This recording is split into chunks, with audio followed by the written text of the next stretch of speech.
The air war over Stalingrad did not begin as a separate campaign, but as an extension of German operational logic in the summer of 1942. For German planners, air power was expected to serve three interconnected purposes: destroy Soviet industrial capacity in the Volga region, paralyze transportation along the river, and enable rapid ground maneuver by collapsing organized resistance ahead of advancing forces.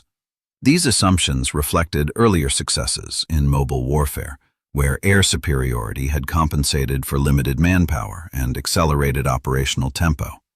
The German concept rested heavily on the perceived role of the Luftwaffe as an operational enabler rather than an independent strategic force. Unlike the Anglo-American approach to strategic bombing, German air doctrine emphasized direct support of land operations. Air attacks were intended to break cohesion, disrupt command and control, and prevent the enemy from organizing effective defense. Stalingrad was therefore approached not primarily as a city to be captured intact, but as a battle space to be neutralized from the air. Initial German air operations reflected this logic. Beginning in late summer of 1942, massed bombing raids targeted the city's industrial districts, residential areas, and port facilities along the Volga. The objective was not selective destruction, but comprehensive disruption. German planners believed that by eliminating shelter, transport nodes, and communications, Soviet resistance would collapse or withdraw, allowing ground forces to occupy the ruins with minimal cost. The immediate physical effects were severe. Large sections of Stalingrad were reduced to rubble. Fires spread across residential neighborhoods, and civilian casualties were extensive. From a purely visual perspective, the bombing appeared devastating. Yet, this destruction produced an outcome opposite to what German doctrine anticipated. Rather than removing the city as a defensive space, the bombing transformed it into terrain uniquely suited to defense. The destruction of Stalingrad eliminated long sightlines, clear maneuver routes, and coherent urban infrastructure. What emerged was a landscape of shattered buildings, cellars, factory ruins, and debris fields. For mechanized forces and coordinated movement, this environment was hostile. For small unit defense, concealment, and close-range engagement, it was ideal. The bombing inadvertently created a three-dimensional battlefield that neutralized many advantages of air power and artillery. At the same time, German air power faced structural constraints. The Luftwaffe was operating at the edge of its logistical reach. Aircraft availability, maintenance capacity, and fuel supply were already under strain from operations across the Eastern Front. Sustained bombing over Stalingrad required continuous sorties under increasingly contested conditions. As Soviet air defenses adapted and ground fighting intensified, the cost of maintaining air pressure rose steadily. German planners also underestimated Soviet capacity for adaptation. Industrial production did not cease with the bombing of Stalingrad's factories. Key machinery had already been evacuated eastward earlier in the war, and remaining facilities were repurposed for immediate battlefield needs. More importantly, the Soviet command structure proved capable of sustaining defense even when formal infrastructure was destroyed. Communications shifted to runners, field phones, and ad hoc networks embedded within the ruins. The Volga River remained a critical factor. Despite air attacks, Soviet forces continued to move reinforcements, ammunition, and supplies across the river, often at night and under fire. Air power disrupted these movements but could not eliminate them. Each successful crossing sustained the defense and reinforced the perception among Soviet commanders that holding the city was feasible despite extreme conditions. As the ground battle intensified, the limitations of air power became more pronounced. Close air support in urban ruins was inherently constrained. Targets were difficult to identify. Friendly forces operated in close proximity to the enemy, and bomb damage risked harming advancing German units as much as defenders. The Luftwaffe's effectiveness declined as the battle devolved into close-quarters combat, measured in buildings rather than kilometers. This shift marked a critical turning point. German air power had been optimized for fluid operations, interdiction, and shock. Stalingrad imposed static conditions where air superiority could not translate into decisive control. Bombing destroyed space, but did not control it. Firepower could devastate terrain, but it could not compel surrender within it. The Soviet response exploited these conditions. Defensive doctrine emphasized dispersion, concealment, and constant pressure at short range. German units found themselves fighting for ruins that offered no operational advantage once taken. Each block, factory hall, and cellar became a micro-battlefield where air power offered limited assistance.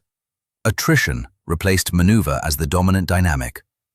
The air war over Stalingrad therefore began as a demonstration of German confidence in air-enabled victory and evolved into a case study in the limits of air power when applied without structural leverage. Bombing destroyed the city, but it did not destroy Soviet resistance. Instead, it reshaped the battlefield in ways that favored defense and prolonged combat. By the time winter approached in 1942, the air campaign had already failed to deliver its intended operational outcome. German forces were committed to a battle whose conditions air power could no longer decisively influence. The Luftwaffe remained active, but its role had shifted from decisive enabler to overstretched support arm within a grinding urban struggle. As the battle for Stalingrad intensified, the air war entered a second phase, defined less by destruction and more by constraint. What had begun as an effort to enable rapid ground victory increasingly became an attempt to compensate for a deteriorating operational situation. German air power was no longer shaping the battlefield in advance of maneuver, but reacting to conditions it could not reverse.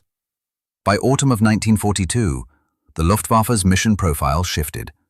Strategic-style bombardment of the city declined, replaced by close air support, interdiction of Soviet crossings on the Volga, and attempts to isolate the battlefield from reinforcement. These tasks were tactically logical, but structurally limited. The density of combat and proximity of forces reduced targeting options, while weather and daylight constraints narrowed sortie windows.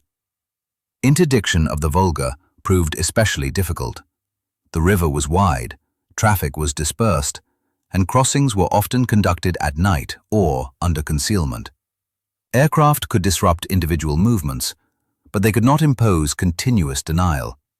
Soviet commanders accepted losses and adjusted schedules rather than abandoning the flow of men and materiel. Air power imposed friction, not stoppage. At the same time, Soviet air defenses improved steadily. Anti-aircraft artillery was concentrated around key crossing points and within the city. Fighter cover increased as additional units were committed. While the Luftwaffe retained qualitative advantages in certain engagements, its freedom of action narrowed. Losses rose, maintenance cycles lengthened, and operational tempo declined. The urban battlefield further degraded air effectiveness. Identifying targets within ruins became increasingly unreliable. Front lines were fluid at the scale of buildings, not sectors. German aircraft risked striking their own forces as often as the enemy. This forced higher release altitudes and more conservative attack profiles, reducing accuracy and effect. Weather compounded these problems. As winter approached, fog, snow, and reduced daylight limited flight operations. Aircraft availability dropped, not because of enemy action alone, but because conditions prevented sustained use. The air campaign became episodic rather than continuous, undermining its capacity to impose cumulative pressure. These constraints coincided with a strategic miscalculation. German command assumed that Soviet resistance in Stalingrad was nearing exhaustion. Air operations were therefore oriented towards sustaining pressure rather than anticipating a counteroffensive. This assumption underestimated Soviet reserve depth and operational intent. When the Soviet counteroffensive began in late autumn of 1942, the limitations of German air power were exposed decisively. Air assets were insufficient to halt the encirclement, interdict advancing formations, or restore operational mobility. The Luftwaffe could harass and delay, but it could not alter the strategic geometry unfolding on the ground. Encirclement transformed the air war again. German air power was now tasked with supply rather than attack. The attempt to sustain encircled forces by air revealed the final boundary of what aviation could achieve under these conditions. Aircraft numbers, weather, distance, and enemy action combined to make required delivery volumes unattainable. This transition from offensive enabler to emergency lifeline marked the collapse of the original air concept. Air power was no longer a force multiplier. It had become a mitigating tool, attempting to delay the consequences of strategic failure. The transformation was not sudden, but cumulative, driven by terrain, weather, enemy adaptation, and logistical reality. The air war over Stalingrad therefore did not fail in a single moment. It failed through progressive narrowing of options. Each phase reduced flexibility, increased dependency, and exposed structural limits.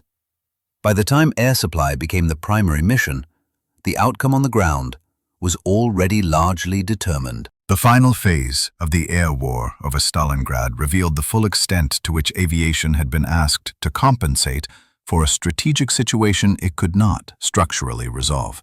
Once German ground forces were encircled, air power was no longer a supporting element of maneuver or pressure. It became the primary mechanism through which the German command attempted to delay defeat, preserve combat power, and maintain the appearance of operational control.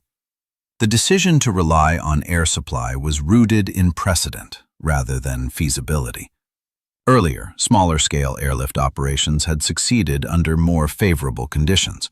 German leadership assumed that similar methods could be scaled up to sustain an entire field army.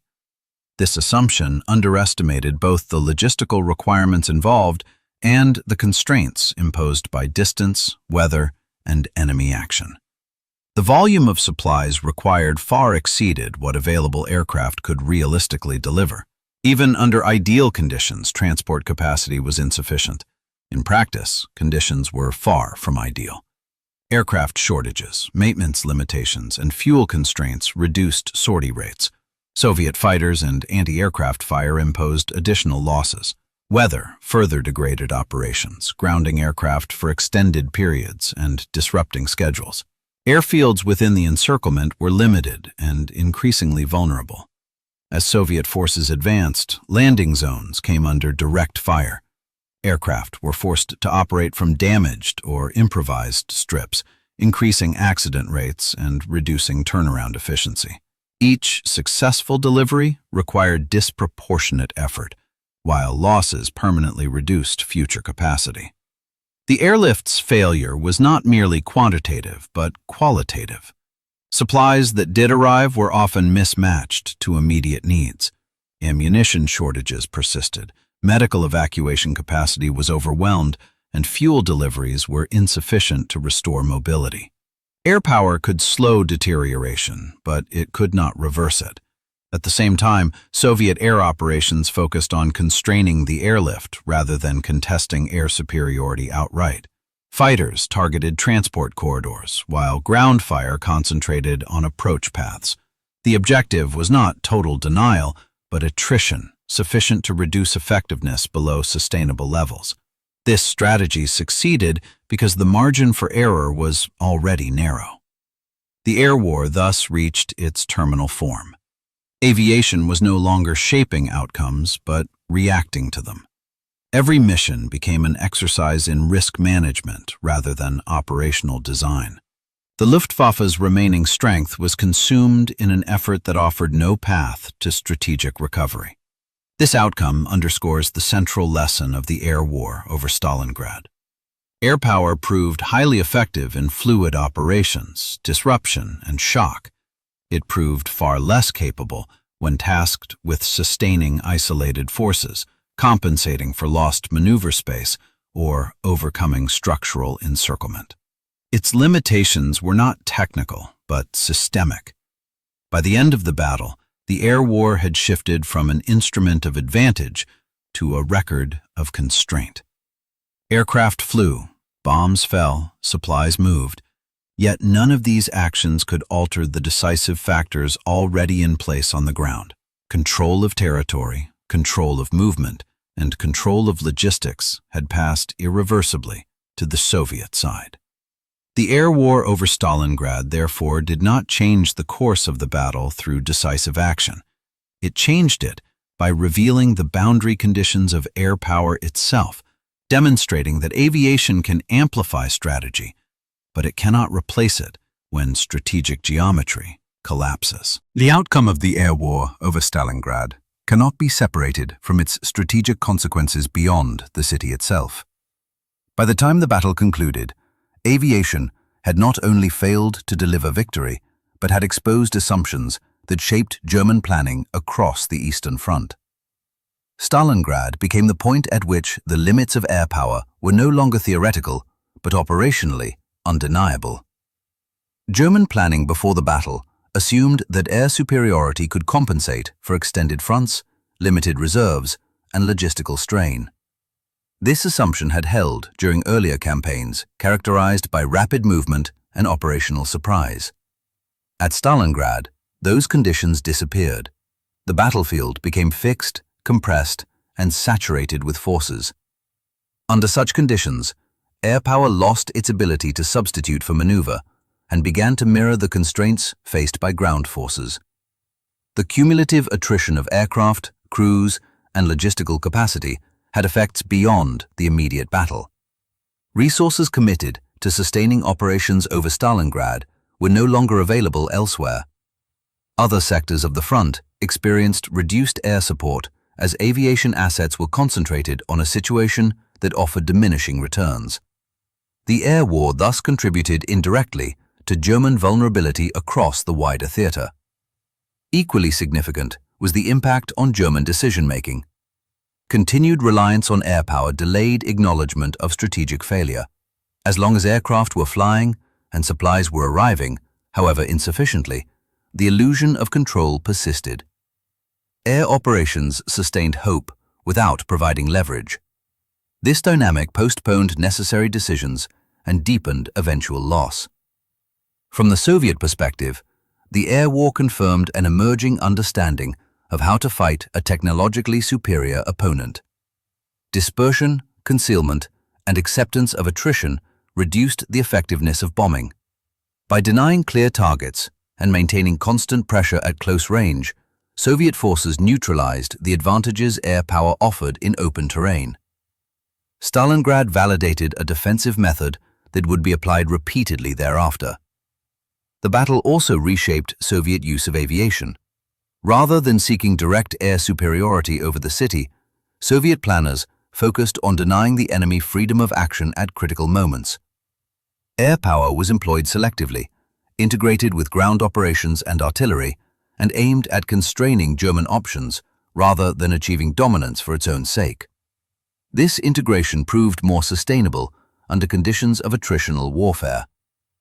In retrospect, the air war over Stalingrad did not fail because aviation was irrelevant, but because it was asked to achieve outcomes disconnected from strategic reality. Bombing could destroy buildings, but not restore maneuver. Airlift could deliver supplies, but not overcome encirclement. Aviation amplified effort, but it could not reverse geometry. The broader implication was clear to both sides. Modern war was not decided by destruction alone, but by the interaction of forces across domains. Air power remained essential, but only when aligned with feasible strategic objectives. Stalingrad demonstrated that when air power is used to deny reality rather than exploit it, its contribution becomes consumptive rather than decisive. By the end of the battle, the air war had become a record of what aviation could not do under certain conditions. It could not collapse a defense embedded in ruins. It could not sustain an army cut off from ground supply, and it could not substitute for lost operational freedom. These lessons would echo through subsequent campaigns, shaping how air power was employed by both sides for the remainder of the war. The air war over Stalingrad left consequences that extended far beyond the destruction of an encircled army. It altered how both sides understood the relationship between aviation, ground forces, and strategic decision-making. The battle did not discredit air power as a whole, but it decisively undermined the belief that aviation could compensate for strategic overreach once operational conditions turned static and attritional. For the German command, Stalingrad marked a rupture between expectation and feasibility. Prior to the battle, air power had been treated as a flexible reserve capable of resolving crises created by limited manpower and extended fronts. After Stalingrad, this assumption could no longer be sustained. The Luftwaffe had demonstrated that it could harass, delay, and mitigate loss, but it could not restore initiative once it had been lost on the ground. This realization carried structural implications. Aircraft production, pilot training, and fuel allocation could no longer be concentrated on crisis management without degrading overall capacity. Every transport aircraft lost over Stalingrad was one that could not support operations elsewhere. Every fighter diverted to escort supply missions reduced pressure on other fronts. The air war over the city consumed resources at a rate disproportionate to its strategic return. On the Soviet side, Stalingrad confirmed the effectiveness of denying air power favorable conditions rather than contesting it symmetrically. By forcing combat into ruins, narrowing engagement ranges, and dispersing forces, Soviet commanders reduced the enemy's ability to exploit speed, altitude, and firepower. Air superiority became less relevant than air denial, a distinction that would shape subsequent Soviet operations. The battle also reshaped the Soviet approach to aviation integration. Rather than relying on continuous air dominance, Soviet air forces were employed in concentrated bursts aligned with ground action. This method conserved strength, reduced exposure, and ensured that air power contributed directly to achievable objectives. Stalingrad thus accelerated a shift from aspiration to pragmatism in air-ground coordination. Strategically, the air war exposed the danger of conflating persistence with control. German aircraft continued to operate over Stalingrad long after the battle had become unwinnable, creating the appearance of resistance without altering the outcome. Air operations delayed acknowledgement of defeat rather than enabling recovery. This delay magnified loss by consuming remaining flexibility in exchange for temporary mitigation. The lesson was not lost on Allied observers. Stalingrad reinforced the understanding that air power achieves its greatest effect when it shortens wars already moving toward decision, not when it is used to sustain untenable positions. Aviation could accelerate collapse, but it could not prevent it once structural conditions aligned against survival. In analytical terms, the air war over Stalingrad represents a boundary case. It defines the outer limit of what aviation can achieve when terrain, weather, enemy adaptation, and strategic geometry converge unfavorably. Air power remained lethal and active, but it ceased to be decisive. By the end of the battle, Stalingrad had transformed aviation from a symbol of dominance into a measure of constraint. Aircraft flew in vast numbers, yet their impact narrowed with each phase of the fight. The air war did not end because planes stopped flying, but because flying no longer altered the fundamental balance of forces. This shift in understanding would shape the remainder of the war. Subsequent campaigns increasingly treated air power as a component of convergence rather than substitution. Stalingrad demonstrated, with finality, that aviation can amplify strategy, but it cannot replace it when strategic foundations have already collapsed. The air war over Stalingrad ultimately reshaped how modern military power was understood, not through theoretical debate, but through failure under pressure. By the time the battle ended, aviation had been tested against the most demanding conditions possible, urban ruin, extreme weather, adaptive defense, and strategic isolation. The results did not diminish air power's importance, but they clarified its limits in a way no pre-war doctrine had anticipated. Stalingrad demonstrated that air power is fundamentally dependent on favorable geometry. It requires space to maneuver, targets that can be isolated, and a logistical framework that supports sustained operations. When those conditions disappeared, aviation did not become irrelevant, but it lost the capacity to dictate outcomes. It became reactive rather than directive, responding to ground realities instead of shaping them. This distinction mattered deeply for future planning. The assumption that air superiority could compensate for overextension was no longer credible. Stalingrad showed that when ground forces lose freedom of movement and logistical depth, air power inherits those same constraints. Aircraft cannot create supply where none exists, nor can they restore maneuver once encirclement has occurred. The battle also clarified the difference between disruption and denial. German air operations disrupted Soviet movements, inflicted losses, and imposed delay, but they never achieved sustained denial of the Volga crossings or the urban battlefield. Soviet forces accepted loss, adapted tactics, and continued operating within the constraints imposed. Disruption raised costs, but denial would have required control that air power alone could not provide under these conditions. Equally important was the temporal dimension. Air power is most effective when it accelerates processes already moving toward decision. At Stalingrad, aviation was used to resist an unfavorable trajectory rather than to exploit a favorable one. This inversion meant that each sortie consumed resources without creating strategic leverage. Time worked against the attacker, not the defender. For the Soviet command, Stalingrad validated a core principle that would guide later operations. Survival under air attack was possible if forces denied the enemy clean targets and accepted decentralized control. Dispersion, concealment, and persistence reduced the marginal value of bombing and close air support. Air power remained dangerous, but it ceased to be decisive when stripped of its preferred conditions. In broader strategic terms, the air war over Stalingrad marked the end of an illusion. Aviation could no longer be treated as an independent solution to systemic problems.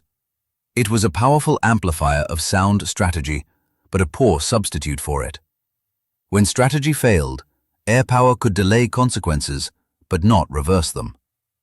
This realization influenced how subsequent campaigns were fought across all theaters. Air power was increasingly integrated into combined operations aimed at convergence rather than substitution. Its role shifted from compensating for weakness to exploiting strength. Stalingrad became the reference point for what happened when that balance was misunderstood.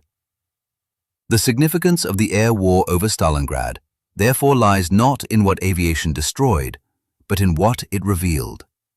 It exposed the boundaries of technological advantage, the limits of endurance under isolation, and the dangers of asking any single domain to carry the weight of strategic failure.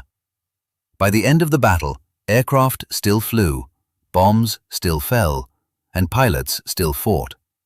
But the outcome was no longer in doubt. Air power had reached the edge of its influence, and beyond that edge, only ground control, logistics, and strategic coherence could decide the war. The air war over Stalingrad ultimately reshaped how modern military power was understood, not through theoretical debate, but through failure under pressure.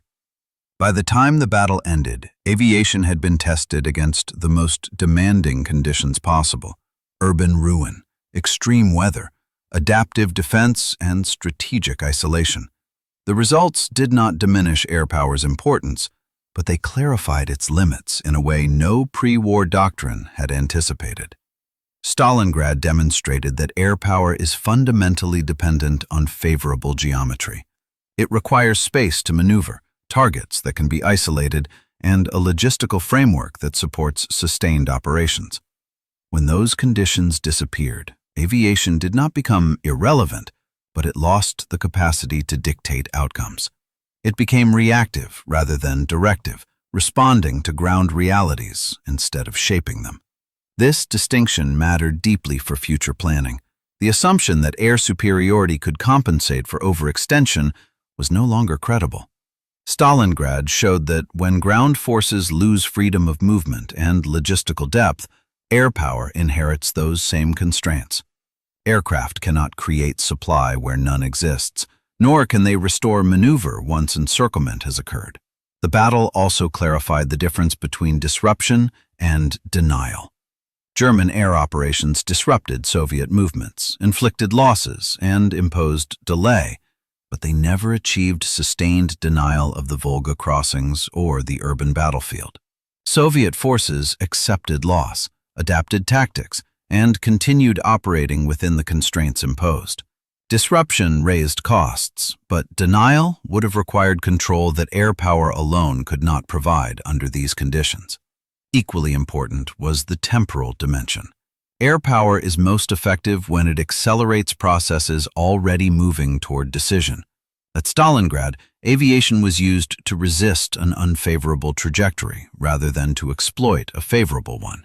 This inversion meant that each sortie consumed resources without creating strategic leverage. Time worked against the attacker, not the defender. For the Soviet command, Stalingrad validated a core principle that would guide later operations. Survival under air attack was possible if forces denied the enemy clean targets and accepted decentralized control. Dispersion, concealment, and persistence reduced the marginal value of bombing and close air support. Air power remained dangerous, but it ceased to be decisive when stripped of its preferred conditions. In broader strategic terms, the air war over Stalingrad marked the end of an illusion. Aviation could no longer be treated as an independent solution to systemic problems. It was a powerful amplifier of sound strategy, but a poor substitute for it. When strategy failed, air power could delay consequences, but not reverse them. This realization influenced how subsequent campaigns were fought across all theaters. Air power was increasingly integrated into combined operations aimed at convergence rather than substitution. Its role shifted from compensating for weakness to exploiting strength. Stalingrad became the reference point for what happened when that balance was misunderstood. The significance of the air war over Stalingrad therefore lies not in what aviation destroyed, but in what it revealed. It exposed the boundaries of technological advantage, the limits of endurance under isolation, and the dangers of asking any single domain to carry the weight of strategic failure. By the end of the battle, aircraft still flew, bombs still fell, and pilots still fought. But the outcome was no longer in doubt. Air power had reached the edge of its influence, and beyond that edge, only ground control, logistics, and strategic coherence could decide the war. The air war over Stalingrad left a legacy that extended far beyond the Eastern Front, shaping how air power was understood, planned, and constrained for the remainder of the war and long after it ended. Its significance was not confined to German defeat or Soviet victory, but to the broader realization that aviation, however powerful, could not escape the structural logic of modern war. Stalingrad forced a reassessment of pre-war assumptions that had framed air power as a decisive, independent instrument. Before the battle, aviation was often treated as a means to bypass the limitations of ground warfare, striking directly at the enemy's cohesion and will. At Stalingrad, that promise collided with an environment that stripped air power of its advantages and exposed its dependence on conditions it did not control. One of the most important lessons was the role of terrain and density. Urban destruction, far from simplifying the battlefield, multiplied complexity. Rubble created concealment, shortened engagement ranges, and fragmented command structures. In such an environment, air power could no longer separate friend from enemy with confidence, nor could it impose order on chaos. The more the city was destroyed, the less usable it became as a target set. The battle also clarified the relationship between air power and logistics. Aviation could supplement supply under limited conditions, but it could not sustain mass forces over time without secure ground infrastructure. The failure of the airlift was not a matter of effort or courage, but of arithmetic and physics. Payload, distance, weather, and attrition imposed limits that no amount of determination could overcome. For future planners, this introduced a more restrained understanding of what air power could promise. Aviation could disrupt, delay, and degrade, but it could not substitute for control of territory or lines of communication. It could accelerate victory, but it could not manufacture it where strategic foundations were absent. The Soviet interpretation of the battle reinforced this conclusion from the opposite direction. Survival under air attack was achieved not by contesting dominance in the air, but by denying usefulness on the ground. Dispersion, redundancy, and persistence proved more reliable than attempting to match technological advantage. This approach would influence Soviet operational design in later battles, where air power was treated as one factor among many, rather than as a decisive arbiter. Stalingrad also demonstrated how air power can mask strategic failure. As long as aircraft were flying and missions were being executed, the appearance of resistance remained intact. This delayed recognition of collapse and encouraged further commitment to an unwinnable situation. Air operations sustained hope without restoring leverage, a dynamic that deepened loss rather than preventing it. In analytical terms, the air war over Stalingrad defined a boundary condition. It showed where air power's effectiveness began to diminish sharply and why. When battle space becomes compressed, when the enemy adapts faster than destruction accumulates, and when logistics are severed, aviation loses its ability to shape outcomes independently. The enduring importance of Stalingrad lies in this clarity. It demonstrated that air power is not a shortcut around strategy, but an extension of it. When strategy aligns with conditions, air power multiplies effect. When strategy collapses, air power inherits those same constraints and cannot escape them. By the end of the battle, the air war had become a record of diminishing influence rather than decisive action. Aircraft remained active, but their role had shifted from shaping the future to recording the present. Stalingrad thus stands as a case where air power revealed its limits not through absence, but through continuous use under conditions where it could no longer decide the outcome. The air war over Stalingrad concludes not as a story of technological failure, but as a demonstration of strategic boundary. Aviation functioned exactly as designed, yet the conditions under which it was employed rendered its strengths insufficient to decide the outcome. This distinction is essential to understanding why Stalingrad marked a turning point, not only in the ground war, but in the conceptual limits of air power itself. Stalingrad revealed that air power cannot operate independently of strategic geometry. Control of airspace did not equate to control of outcomes. When ground maneuver space collapsed, logistics were severed, and the battlefield became saturated and static. Aviation could still inflict damage, but damage no longer translated into leverage. The relationship between effort and effect broke down. The battle demonstrated that destruction does not automatically produce decision. German bombing destroyed the city, yet created a defensive environment that neutralized speed, visibility, and coordination. Later, air supply sustained resistance temporarily, but at a cost that accelerated overall collapse. In both cases, aviation increased intensity without restoring strategic choice. For the Soviet side, Stalingrad confirmed that survival under air attack was achievable through denial rather than dominance.